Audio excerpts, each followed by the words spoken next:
This complaint vlog is brought to you by Innisfree. Pampawala ng inis. Mainis ka man, maganda ka pa rin. Yes, nakakainis, pero ako kasi, I finally found out ito yung tinataan ako lalo pag asar ako.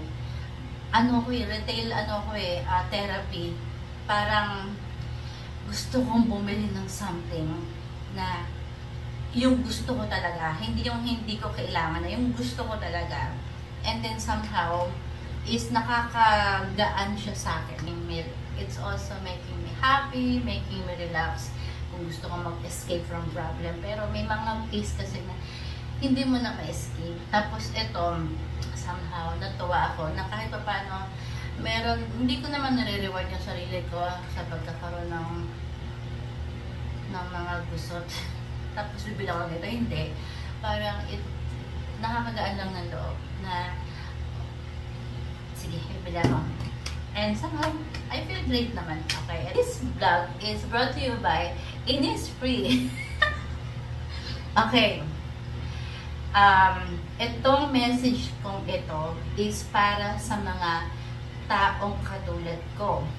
Regular ka mang tao, mayaman ka man, estudyante ka man, pamilyadong tao ka ba, single mom ka ba, unit owner ka ba, or owner ka ba ng isang bahay at lupa, or unit owner ka na nagpaparenta at may tenant ka dun sa pinag-upahan mong bahay. Always keep your balance sa Meralco. Check mo yung balance lagi sa Meralco. Huwag kayo magpapahuli ng bayad. Oo, marami tayong pinagdadaanan. Minsan, na-delay tayo. Pero, kahit na, kasi hindi na safe na yun eh. Huwag kayo magpapahuli sa bayad when it comes to due date sa Meralco. Kasi, hindi nyo alam kung anong mangyayari pag naputulan kaya. So, guess what? Last July 2023, naputulan ang aking unit while andun ang aking tenant. Makati condo putol. Hindi ko nasasabihin kung anong company, anong building. Baka kasi, di ba, mas okay na yung mag-open na lang ako dito. So, naputulan sila, yung tenant ko, ng due date. Kasi, so, siguro sobrang busy kasi mga corporate work yung mga nagtitenant sa akin, mga busy sa Makati, so hindi nakakaligtaan nila lagi na hindi makapagbayad on time. Kaya minsan napupuntahan ng Meralco at sasabihin, puputulan na po namin kayo kasi nagpas na kayo ng due date at cut-off. So for some reason, bigla na lang kinat nila yung unit, pero after 5 minutes, nagkaroon ulit. And yung tenant ko is nagbayad naman sa 7-Eleven kahit na due date na siya. So, walang problema. Okay na. Kahit na nagkausap si Meralco at ang aking tenant. Pero the following day, July 15, pumunta ang mga pulis at saka Meralco sa aking unit at sinasabi nila na may illegal top wiring. Doon ako nagtaka. Sino nagkabit? At sino naman ang gagalaw nun? Alang-alaman ako.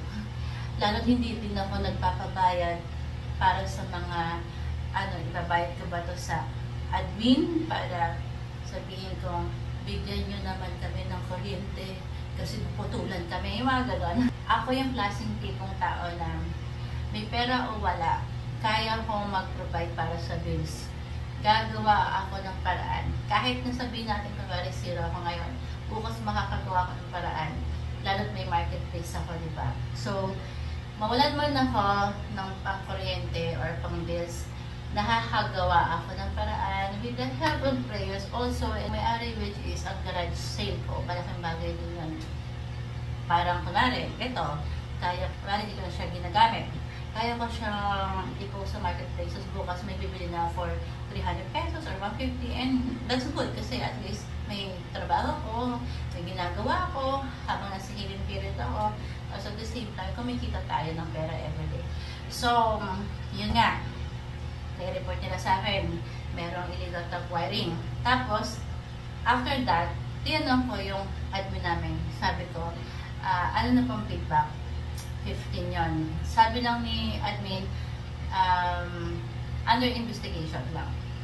So, ibig sabihin, pwedeng mag-note sila, pwedeng ano bang pangyayari next, it's up to Meralco. So, what I did is I keep on waiting, ganyan, weeks, months, 1 year, wala na akong narinig. So, inisip ko, sa weeks pa lang, baka nagkamali sila. Kasi imposible may top wiring sa unit ko. Imposible eh. Kasi, okay naman yung mga tenant ko. Kahit kami, okay din kami magbayad. Kahit na nagkakastruggle sa financial, malinis ang record ko. Ang pagkakamali ko, hindi ko na follow up sa Meralco what's gonna happen. Kasi, inisip ko, nanahimik sila ng ilang araw. So, walang nangyari. Walang note, walang demand letter, walang in-insert sa bill, na itong babayaran nyo, may record po yung ano nyo, unit nyo. Walang ganon. Wala talaga. After 1 year, July 2024, biglang pumunta ang Meralco sa unit namin. At sabi, nagbigay lang sila ng note sa admin na ito yung paper na na-find out namin noong July 2023 at itong kasong to ay kailangan na namin i-pull out ang inyong kontador. Ay, kontador electric, yung round electric meter, yun, gano'n. Kinuha nila, so which means wala na kaming kuryente. Wala na. Ganun lang. Kinuha lang and wala nang kuryente sa bahay namin sa Makati. Tapos, nagulat ako sa nangyari. Akala ko nung unang parang walang kuryente kasi naputulan. Yun lang ang sabi pala ng admin, naputulan. So sabi ko, baka due date. Sige, sasabihan ko yung tenant na due date na sila, baka naputulan lang, ganyan, disconnection lang, ganyan. Tapos, binayaran naman ni tenant. Pero after 24 hours, wala pa rin. So, nagtanong na sa agent ko na sa Meralco, bakit wala pa rin nakapagbayad? Yun pala, dahil daw, meron daw case na illegal tap wiring 365 days ago pa nakita. Kaya, dinecide na nila na i-pull out. Ang question is, bakit ako? Parang gano'n. Sino dapat ang mananagot? Diba? Hindi naman magta-tap wiring ang tenant ko mag-isa. Kasi, hindi naman nila alam yan. Especially na more on Vietnamese yung mga yun. Hindi naman Pilipino pa. At kahit Pilipino, walang gagawa ng ganon na nasa kondo. Tapos Makati pa, di ba? Sobrang higpit. Kaya sa Makati, ganito sila sa Makati. Ganyan. Eh kahit na dito sa Las Piñas, napakahigpit din. Ang hirap kausap ng yung mga di ba? Yung mga nagpuputol dito, mahirap pag kahit sino ka, di sila makikinig, puputulan ka pag hindi ka pabayad. Parang gano'n. Tapos, pagpunta ko doon, yun nga, may case daw ako, yung unit ko, syempre, sino nakatira doon, sino nakapangalan, kami, ako, gano'n. Ako nakapangalan doon. At ito ang pinaka-nakaka-amaze. Ito nakaka-amaze. May multa daw ako na 500,000 pesos. Kailangan kong bayaran para ibalik daw ang meter at maging makontinue ang pagkukonsume ko ng Meralco. Parang naiyak ako talaga agad. Parang, oh my God, saan ako kukuha ng 500 sa isang case na hindi ko naman ginawa? Napaka-inosente ko dyan at hindi ko alam kung ba't may ganyan kasi ang nakakahawak lang naman ng mga ganyang box na electric is maintenance, okay? Engineer at saka Meralco. Ano naman ang gagawin ko din at ano ang gagawin naman ng tenant ko, diba? Parang alam mo yung bumaksak yung mundo ko na sa dami na pinagdaanan ko sa buhay. Parang, kung sinabi sa akin na kailangan magbayad ng 500, parang sinabi ko sa Diyos na, God, ang dami mo ng test sa akin. 3 years na to. Akala ko ba okay na tayo? Bakit binaksak mo na naman ang bakod ng healing ko? Parang ganon. Alam mo yung parang, ang dami mong napagdaanan sa buhay, na pilit mong pinasok lahat yung, parang pilit mong inayos, pilit kang bumangon, pilit mong mag-healing sa sarili mong kapakanan, or nag-heal ka habang nag-reflect everyday. Tapos, andun ka na sa healing era mo, bigla sasabihin ng miracle na you need to pay 500,000. Uy, kahit ata maghubad ako sa harap ng isang milyonaryo, hindi ko pwedeng kitain ng 500 sa isang gabi. Yun agad nasa isip ko, saan naman ako kukuha ng ganon? Eto pa, binigyan nila ako ng discount. Inalis nila yung 90,000. Matutuwa pa ako, inalis nila yung 90,000.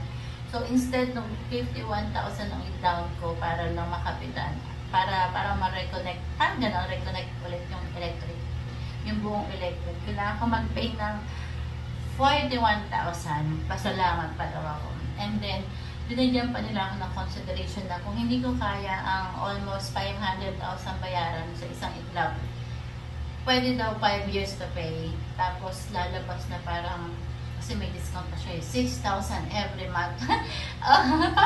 Parang oh my God, parang kang nabully. Alam mo yun, parang wala ka namang kasalanan, kundi ikaw lang yung unit owner ng place na yun. Tapos biglang may illegal na top wiring, hindi mo alam kung paano at bakit. Ako ba? Hindi nga ako, Diyos ko, kahit lamok, hindi ko kaya lokohin. Alam nila yan. Alam ng mga kaibigan ko, kamag-anak, na even small fly, ay hindi ko kayang scam, hindi ko kayang bulahin, magsinungaling. Ako pa, ginagawa ko ang lahat sa isang tao para sumaya sila kahit pinansyal. Pero, bakit ako mag-illegal top wiring, di ba? Hindi naman ako manluloko ng kapwa. At wala akong alam sa mga illegal deals talaga. Kasi ako pa yung tipong tao na kahit mawalan ako, titiisin ko hindi makakain. Wag lang humiram ng pera. Ganun ako. Nakaiyak lang. Kasi isang linggo na akong stress yung utak ko. Dahil di ko alam kung saan ako kuha ng 41,000. Hindi ko alam kung saan ako kuha ng 500,000. Kahit ata magtrabaho ako ngayon ng part-time, hindi ko naman siya kaya agad na bayaran. At alam mo yung 3 araw na halos buong hapon ako dun sa Meralco na halos nakikipag-away na, pero parang nakikipag-away ako sa hangin kasi hindi ka mananalo sa kanila. Ganon. Yung wala kang alam, andito ka lang sa Las Piñas habang may nangyayari na parang illegal top wire dun sa Makati. Tapos, ang sasabihin lang, pinunta namin, you need to pay 500. Tapos, wala ka na magagawa. Kailangan mo ng bayaran. Kaya sabi ko, ang unfair naman ng mundo. Parang bakit ako? Parang gano'n. What did I do to deserve this kind of stuff? And then, alam mo yung parang nagnakaw ka ng 1 million nang hindi naman, alam mo yung parang inosente ka, hindi kayong nagnakaw ng 1 million na pera, pero ikaw yung hinuli. Parang ganun ganun yung nangyari. Parang wala kang kaalam-alam. Yung katabi mo yung magnanakaw, pero ikaw yung pinagdiskartehan at ikaw yung sinabing guilty ka, ikaw makukulong. Parang ganun yung nangyari sa akin. Parang na on the spot ako doon na hindi ako pwedeng makipag-away, hindi ako pwedeng makipagtalo, hindi ako pwedeng manalo. at hindi rin ako pwedeng mag-speak para sa sarili ko. Kasi hindi, wala. Iiyak ka lang, sigaw ka, mag-guide ka, pero parang walang silbi, walang sense kung gagawin mo yun sa Miracle kasi walang maniniwala sa'yo. Para sa kanila, nagsisinungaling ka, ikaw may-ari, ikaw ang may gawa niyan. Ganun lang. Hindi sila pupunta sa'yo pa na isi-CI ka ulit. Isang beses lang nila ginawa yun. At hindi pa nila ako hinintay, di ba? Tapos, walang nakarating sa akin demand letter. Sabi, meron daw pinadala. Wala nga sa akin. Wala rin inapot ang admin about this na demand letter. Para at least naman, sinabihan ako after 2 months na, huy, may nangyayari nito. Di malay mo, 50,000 lang yung penalty ko, hindi 500. Di mo nga alam kung bakit dumating ng 500. Ano yun? Kulang pa yun ng 20,000 per month yung nangyari. So, hindi biro tong problema na to kasi sinasabi ko nga sa inyo, kahit mag-GRO ko, kahit magpa-table ako at magpa-take home sa mga milyonaryo, hindi ako kikita ng 500. Walang easy money na ganon. Kaya kahit mag-react ako, walang papasok sa utak ko dahil 7 days na po akong tulala. 7 days na po akong nag-iisip. 7 days na po akong nagmumuni-muni at gumagawa ako ng paraan para makabitan lang kami at maiayos to. Marami na rin po akong tinake na risk para kahit down payment is makapagbayad na rin ako sa Meralco. And may tenant ako doon hanggang ngayon. 1 week na silang walang ilaw. Baka nag-overnight sila sa office nila or maybe somewhere na mura kasi may 1,000 naman or below na rate sa Makati. Sabi ko sa kanila, ibawas na lang nila yung binabayad nila sa akin. Kung ilang beses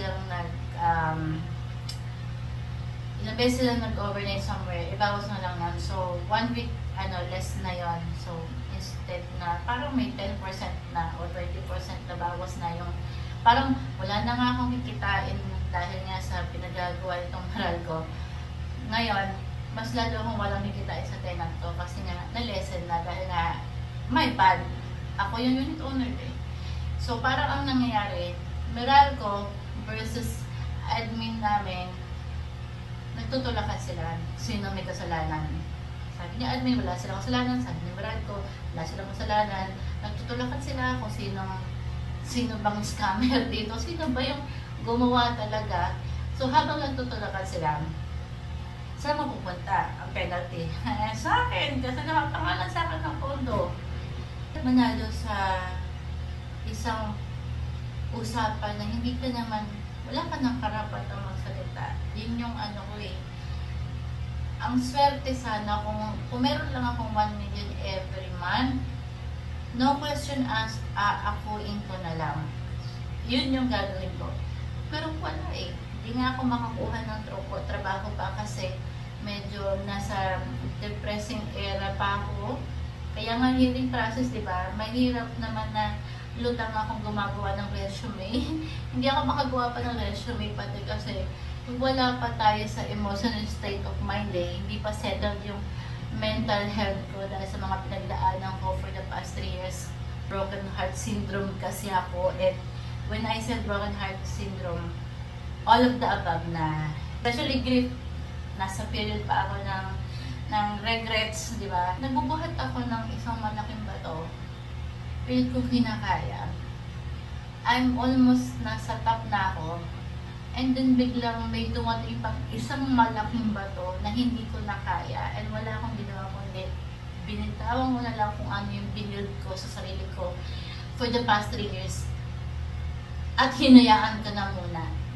Sinurrender ko na. Sabi ko, sakit di ba? Yung parang nagpapagaling ka na nga ng puso at ng isip mo. Biglang may utang ka ng 500,000 na hindi mo alam kung bakit at saan galing. So, yun yung pinagdadaanan ko. And I need to share this kasi para maging aware kayo. So, kung may mga taong parehas sa pinagdadaanan katulad ko, please comment lang. Paano nyo nalusutan to? Paano nyo na ipaglaban? Anong ginawa nyo para ipaglaban to? Nanalo ba kayo nung pinaglaban nyo to? Ano yung mga step by step? Paano nyo nailigtas yung sarili nyo dito? Especially kung inosente naman kayo. Diba? Kasi napakatari talaga ng mga Meralco. Ang taray nila. And I know na yun yung work nila. Kasi marami ang magrereklamo customer. Pero, sabi nga nila, customers always right. Pero sa Meralco, hindi ka lagi panalo. Alam mo, kung makikita nyo yung Meralco, grabe yung rank ko doon. Ako yung taong napakabait. Sobra. Kung kikilalanin niyo ako. Mukha lang humaarte sa simula. Kasi ito ako. Pero hindi pa ako suplada. Hindi ako magalitin. At hindi ako nagmumura. Nagmura lang ako once sa TikTok. Yon. Pero alam nyo, for the very first time in 44 years of my life, ngayon lang ako umiyak sa public kasi weakness ko is yung makita akong vulnerable sa harap sa public. Hindi ako nagpapakita. Parang lagi akong dapat tikom lang, magalit ka, tikom lang. Ganun ako. Inis ka, naiiyak ka, tikom lang. Hindi mo dapat ipakita sa mundo na ganito ka. Parang ganon. Nag-arte-arte lang naman ako sa content ko. Pero in real life, hindi po ako ganon. Sa content lang talaga ako nakapag-express.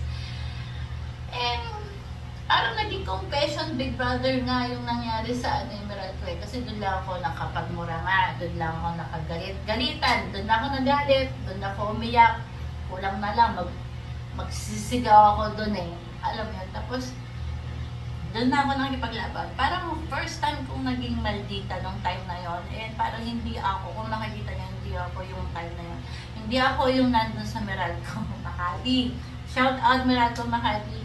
Magkita po ulit tayo. Ibenta ko na rin po ang aking puso. Kasi mahal ito. Precious ito. At sobrang mahal. It's worth billion. Baka naman kung sino po ang gustong bumili ng puso ko, binibenta ko na po. Para naman hindi ko kaya yung 500,000 eh, ng pusa. Sana bumili na lang ako ng Louis Vuitton, no, diba? Or sabihin natin ginamit ko sa ibang paraan, may nilibre ako, nag-Boracay kami, nagbago kami, mas matutuwa pa ako doon, at least kasama ako, diba? Sa 500 na nilaang kong pera. Pero yung yun nga, yung nag-tour ako, kasama yung taong yun, alam mo, mas okay pa yun eh. Hindi na ako mag-regret sa ganun eh. Pero yung 500,000 na bigla na lang, boom, wala kang ginastos miski piso, tapos kailangan magbayad ng 500 kusa. Kaya please check your bills guys, okay? Kasi ayoko rin mangyari sa inyo to. Lalo pahirap ng pahirap ang sitwasyon natin. Pero ang mas importante is pagalingan na lang talaga magdala ng problema. Alam mo ang dinadasal ko ngayon? Tama na to. Kota na ako sa problema, God. This is enough. Parang first time ko sinabi kay God na I live my life for you na. Sa'yo na to. Sabi ko, ano man ang mangyari sa akin, ikaw na pong bahala. Wala na po akong what if, wala na akong what is, or sana ganito, baka sana ganyan, pagbigyan niyo na ako, wala nang ganon. Ang sabi ko na lang, hindi ko na kaya to. Tama na. Kung may ibibigay ka pa, medyo tagal-tagalan mo naman kasi eto na naman tayo eh, meron na naman kasunod. So tama na. Kasi surrender na po ako. Sabi ko sa kanya, pag may dumating pang isa, hindi ko na po kakayanin to. Kaya I really need you. Tapos ang sabi ko pa sa kanya, patibayan mo pa yung puso ko, tapos yung health ko, yung mind ko, at saka yung heart ko, mas gawin niyo pang stronger. Kasi I need to be strong for my dad, for my son, Kasi, ako yung breadwinner dito eh. Pero, buti na lang, for some reason, tinulungan din ako ng tatay. Pero hindi ko na sabihin kung paano. Pero, thanks sa papa ko na kahit tahimik, ay kahit minsan lang nagsasalita at hindi siya yung daddy na mahigpit, hindi rin siya daddy na nakikialam kasi nasa edad na rin naman ako, and I think this is the only way na pinapa-experience niya sa akin yung mga bagay na matured. So, okay din naman kasi natututo ko, di ba? Pero I need to be strong kasi kapag naiiwan ko sila, anong mangyari sa anak ko? Anong mangyari kay Papa, di ba? So, I need to be strong. Kailangan ko mag-gym para mas malakas ang muscle. Kailangan ko mag-meditate at mag-pray all the time para sa spiritual ko maging malakas. Kasi pag naging mahina ako, padala ako sa depression ulit, ayoko magkasakit. Nako daw. Ayoko magkasakit. And kawawa, ang tatay ko, kawawa, lalo si Chubasa. Si Chubasa yung strength ko eh. Kaya nilagay ko yung picture niya na sa wallet ko kasi para every time na magkaroon ng problema, naiinis ako, nag-frustrate, nasasad, pagtingin ko sa wallet, siya yung inspiration ko na parang, kalma ka lang din, kaya mo to. Lahat ng ito ay para kay Chubasa. Hindi nyo kakayanin yung mga nararanasan ko, pero wish ko lang sa sarili ko, kahit na wala akong handa sa 45th birthday ko sa August 4, maging settled lang ako sa lahat. Sa life ko, sa financial, sa emotional, yung life ko maging stable lang. Okay na ako doon. Huwag na yung ganito pa rin ako, tapos dumadagdag pa ulit. Parang 5 piso na yung problema mo. May piso na naman, tapos bukas may piso na naman. Ayoko nang gano'n, hanggang sa 10 piso na yung problema mo. Alam mo yun? Gusto ko yung kalma na, peace of mind na. Yun lang. Wala na akong ibang hiling sa 45th ko. Maging happy talaga. Peace of mind. Yun. Kasi sa ngayon, ayan, roller coaster na naman. Roller coaster yung ano, tapos biglang boom! Shhh! Pinaghirapan mo na maging malakas, biglang boom! Kaya pa ba? So, yun lang. So, mula sa due date hanggang sa matinding penalty na ina-accuse ka na hindi mo naman kasalanan, may ma-advise ba kayo sa akin? Please don't comment down below kasi I really need it. Pinapaanak ko na lang, I really need it talaga. Saka, basta, ayoko nang may mga sumunod na, lalo na sa single mom na nag-iisa, nag-struggle sa lahat. This vlog is brought to you by It Is Free. Saan mo na lang nag-uwi po? Kaya ko naman pala ng sapilitan every month, 5 years to pay. Alam mo yung magkakaasawa niyang anak mo, babayad ka pa rin ng bills. Magpasaya na lang po kayo sa buhay and always feel grateful about everything. Nakakahinga, buhay, may kamay, buo ang paa, may puso, may baga, may okay pa yung utak mo, gumagana, dumadaloy ang iyong dugo na maganda ang blood flow at saka yung breathing nyo normal, may shelter, may kama ka, umiinom ka, kumakain ka, may pangkain ka. So, doon pa lang, you feel grateful na, diba? At ang ganda-ganda mo pa, pero may utang ka ng sapilitan na hindi mo naman alam kung paano at ano nangyari at paano malulusot ito. So, yun lang. Thank you so much. Gusto ko lang, na-miss ko lang mag-vlog. Gusto ko lang mag-share experience. And, kung tatanungin niya kung okay ako, of course, hindi. Sino magiging okay sa ganitong stage, diba? Hindi talaga ako okay. Iniisip ko na lang, buti na lang, hindi ko iniisip na wakasan yung buhay ko kasi takot ako sa sugat. Pero ayokong dumating sa point na pati yung ganong eksena is naiisip ko pang gawin. Pero hindi, ayoko na, hindi, hindi yun. Yun lang. Thank you so much. Sana may natutunan kayo dito. Ewan ko lang kung meron. And hello sa mahal ko, Makati. See you again. Close na po tayo. Magkikita pa tayo ulit.